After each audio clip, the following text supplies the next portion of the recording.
Welcome. Too boring history for sleep. Tonight, I invite you to drift gently into the fog-bound streets of Victorian Britain.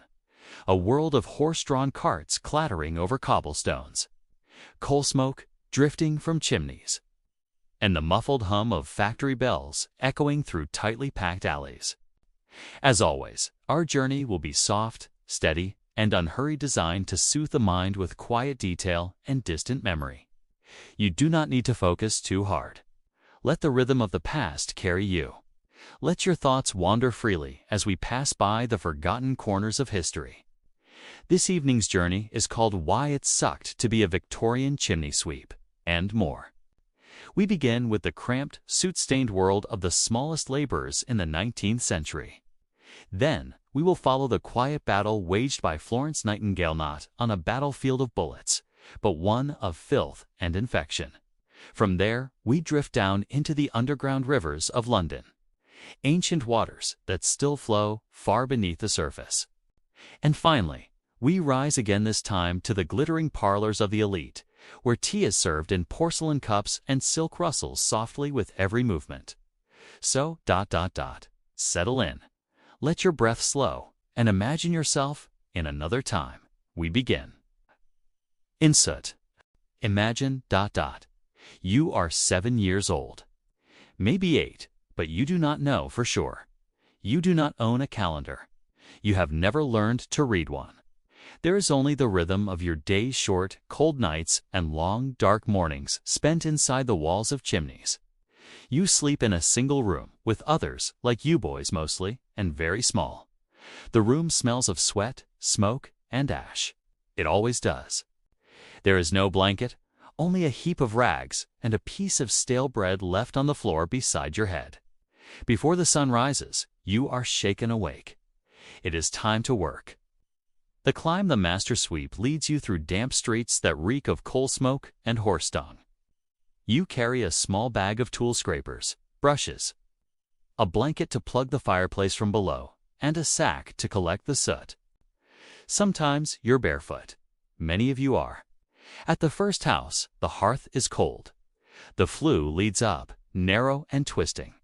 Your job, is to climb it. You strip down to your shirt. The chimney mouth is barely wide enough for your shoulders. You press your arms to your sides and begin to wriggle upward. It is pitch dark. The walls are slick with soot. There is no breeze, no air at all.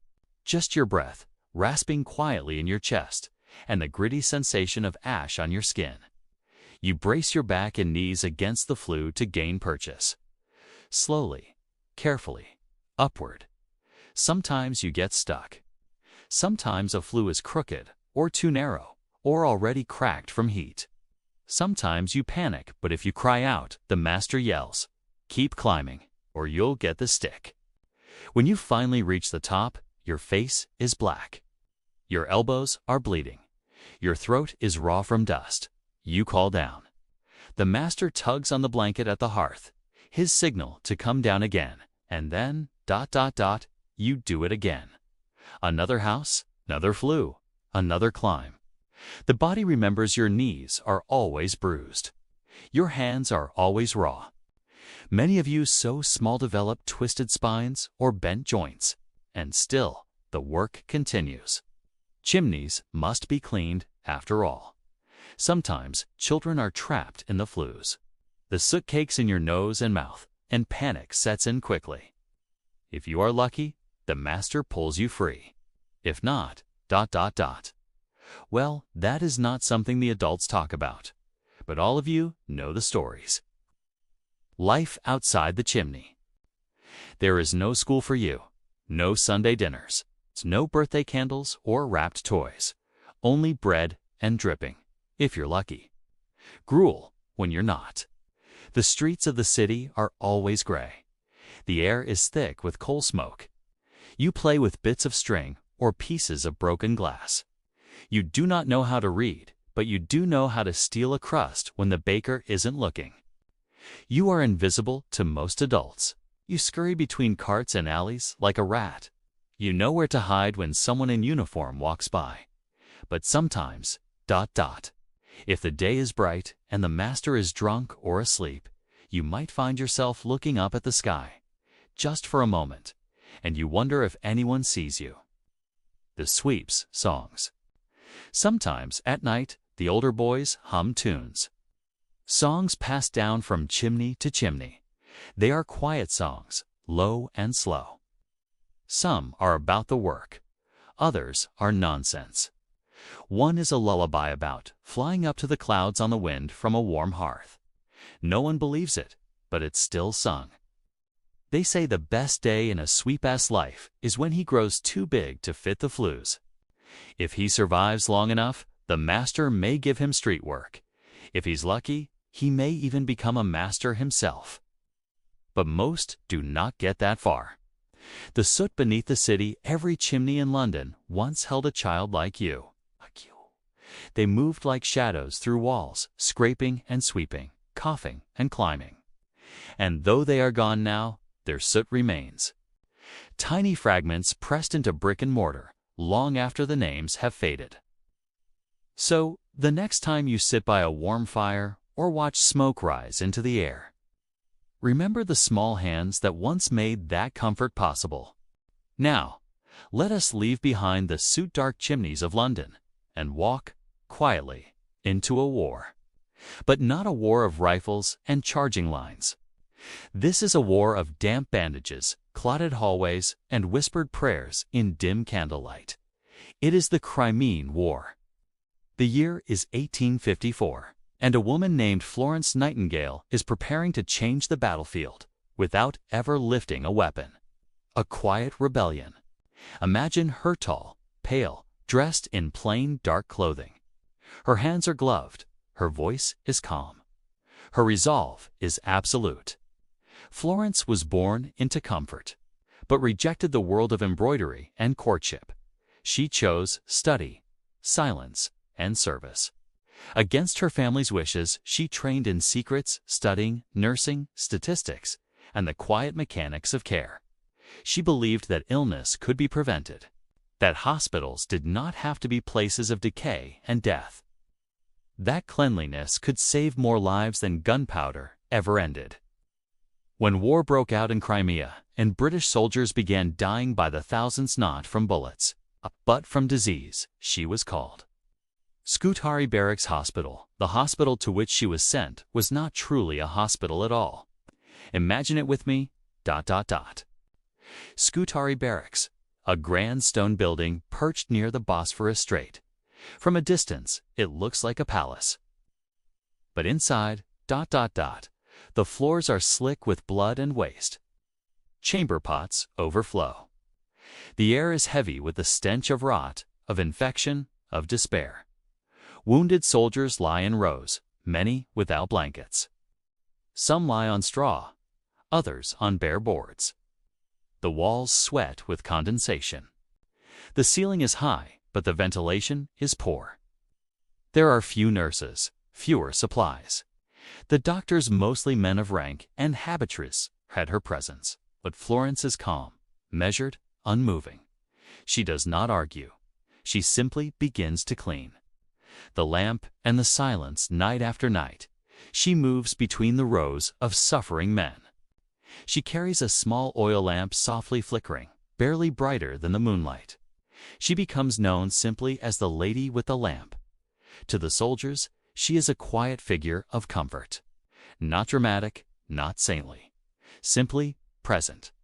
Checking bandages, bringing water, writing letters to mothers back in England. Sometimes she simply places a hand on a fevered brow, or listens to a whispered confession. She writes, too. At night, by lamplight, she records the numbers: how many fell ill, how many died, how many were saved. She uses charts and ledgers to show that filth, not bullets, is killing the men. And slowly, the army begins to listen. The war beyond the front. Florence Nightingale does not fight generals. She fights silence. She fights leaking pipes, dirty linens, the absence of soap. She orders clean water, fresh air.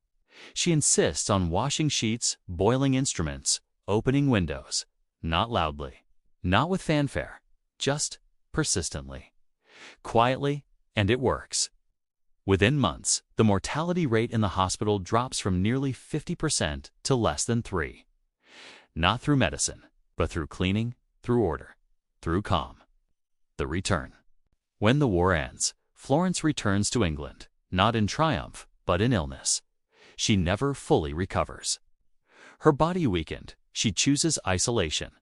She writes by day, rests by night, always working, always measuring, always calm. In her small, quiet room, she drafts one of the most influential public health reports in history. Her words are precise, her statistics irrefutable. And though she seldom appears in public again, her impact grows. Hospitals begin to change. Sanitation becomes standard. Nursing is professionalized. And the image of the nurse is gentle, steady, and strong, forever shaped by her lamplit path. A still-light Florence Nightingale did not end a war. She did not lead armies or sign treaties. But, in the long hush of night, she showed what quiet care could do. Her war was fought in hallways, in sick BDs, in silence. And for those who lay on those straw mattresses, staring at stone ceilings, her footsteps in the dark were the sound of hope. Imagine yourself walking along a quiet London street. The air is cool. The sky is gray, as it often is here. Horses clop gently in the distance. A newspaper boy shouts in the fog. And beneath your feet, beneath the bricks and pipes and stones, something ancient is flowing. You may not see it. You may not hear it. But just below the surface, London's buried rivers still run. Dark, slow, forgotten, but never gone. Once, they were everywhere, long before sewers, before engines, before empire. London was a city of water. It was built not just beside the River Thames, but across a network of brooks, streams, and tributaries that flowed into it. The Fleet, the Tyburn, the Walbrook, the Westburn, the Effra. Each one had a name, a path, and a life of its own. Some were fast and clear, others sluggish and meandering.